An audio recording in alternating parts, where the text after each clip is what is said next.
నమస్కారం. ఆంధ్రప్రదేశ్లో గత 5 సంవత్సరముల పాలనలో వైసీపీ చేసిన స్కామ్స్, అవినీతి, దోపిడీ అంతా ఇంత కాదు. ఈరోజు మనం గత 5 ఏళ్ల పాలనలో ఏమి జరిగిందో మనం చెప్పుకోబోతున్నాం.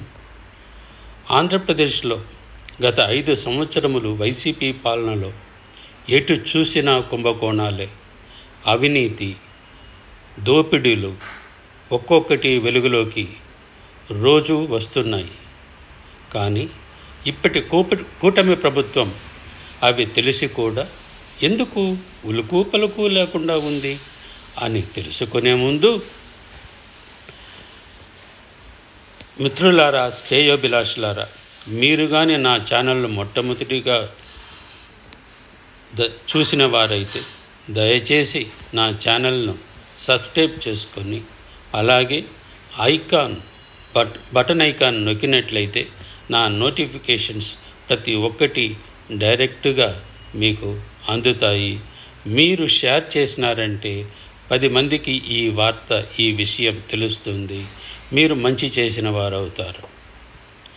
ఇక వీడియోలోకి వెళితే, గత వైసీపీ ప్రభుత్వంలో ఎటు చూసిన అవినీతి, అక్రమాలు, దోపిడీలు మితిమీరిపోయి ప్రతిరోజు ఒక్క స్కామ్ లోడితే మరొక స్కామ్ బయటకు వస్తూ ఉంది. ఇప్పుడు ఏకంగా లిక్కర్ స్కామ్. ఈ స్కామ్లో సుమారు 4 లక్షల కోట్లు కుంభకోణం జరిగిందని, దానిలో 2 లక్షల కోట్లు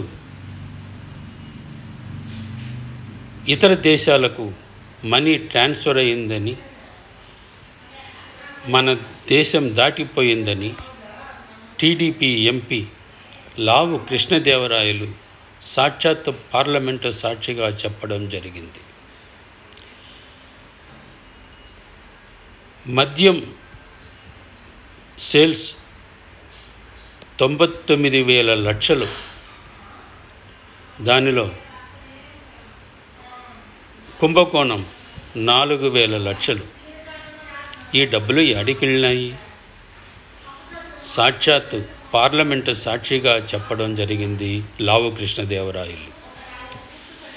ఇదే విషయాన్ని హోంమంత్రికి తెలిసి హోంమంత్రి అమిత్ షా లావు కృష్ణదేవరాయల్ని పిలిపించుకొని అన్ని పర్టికులర్స్ తీసుకోవడం జరిగింది.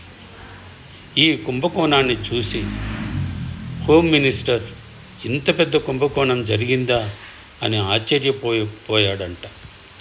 ఇది కాక హెల్త్ మినిస్టర్ విడుదల రజని క్వారీ క్రషర్ల కమిషన్లో 2.5 కోట్లు లంచం తీసుకున్నారని అభియోగం. అదేవిధంగా ప్రభుత్వ అడ్వర్టైజ్మెంట్ ఇలాకాలోనూ 151 కోట్లు అవినీతి జరిగిందని విజిలెన్స్ కూటమి ప్రభుత్వానికి జనవరి 2025లో నివేదిక అందించిన ప్రభుత్వం ఏ యాక్షను తీసుకోలేదు. సరికదా 2 మాసాలుగా బయటపడకుండా ఆపగలిగింది. ఇలా చెప్పుకోపోతూ ఉంటే స్కామ్ వెనుక స్కామ్. వీటన్నింటికీ గత ప్రభుత్వాల పాలకుల మీద యాక్షన్ తీసుకుంటే ఒక్కరూ జైలు వదిలి బయటపడలేరు. వారి జీవితం సరిపోదు జైలు జీవితం గడపడానికి. కానీ యాక్షన్ తీసుకోరు. ఎందువల్లనంటే కేంద్రంలో జోడి ఉన్నంత వరకు జగన్మోహన్ రెడ్డి ప్రభుత్వం మీద యాక్షన్ తీసుకొనడం, జగన్మోహన్ రెడ్డి అవినీతి మీద యాక్షన్ తీసుకొనడం అది జరగబోదు.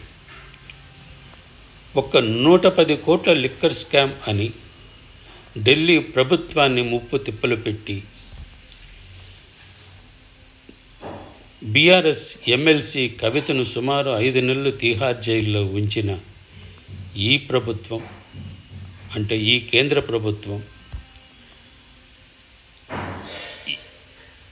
ఆంధ్రప్రదేశ్లో జరిగిన లక్షల కోట్ల కుంభకోణాన్ని ఎందుకు పట్టించుకోవడం లేదు?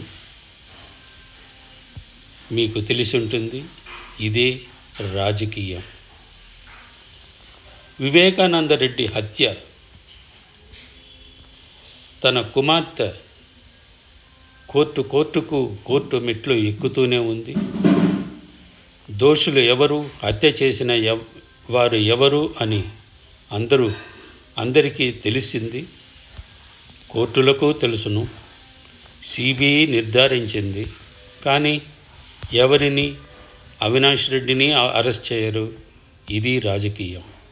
ఈ వీడియో మీకు నచ్చినుంటే సబ్స్క్రైబ్ చేసుకోండి. Thank you.